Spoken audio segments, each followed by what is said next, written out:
Good morning. Have you ever been to Nzulezu? They call it the village on stilts, and it's exactly that. A whole township of houses, property, and people held up by skinny bamboo stalks and planks of wood, totally surrounded by miles and miles of water. Now, at first sight, your brain rebels against what your eyes are telling you. The whole thing is standing on bamboo, nothing more. Bamboo that has been soaking in water since the days of the ancient Ghanaian Empire. Everything you know about science and logic will tell you that it's impossible for those skinny stalks to be holding up entire houses filled with people and goodness knows what else. But there they stand, proud, strong, and effective.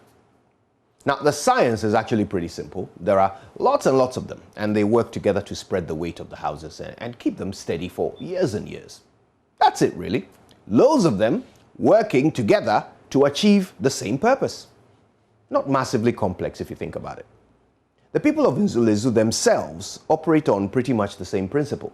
Their community is small and isolated, and so they tend to do a lot together. They fish together, they farm together, they operate the community's few transport canoes together. They provide health and education for their children and generally watch each other's backs because, well, they really don't expect anyone to come and do it for them. Now, it occurs to me that as a nation, there's a lot we can learn from the people of Nzulezu. Their lives are far from perfect, but they are responsible for each other. They accomplish things by working together. They don't sit around blaming outsiders for their circumstances. Most importantly, they don't turn on each other. They work together towards the same goal, just like the many skinny bamboo stilts holding up their community. Now, in our society, every single thing is turned into partisan politics.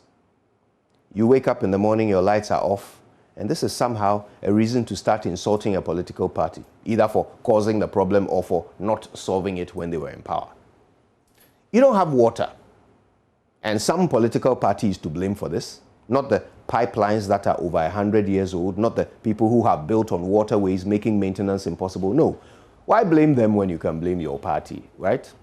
Your children are fighting for the right to cheat in Wasi.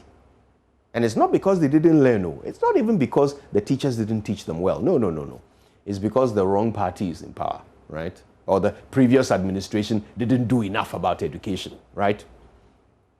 The road to your house is costing you a fortune in shock absorbers, but you can't have a constructive conversation about it without it turning into a "we built more roads than you" competition.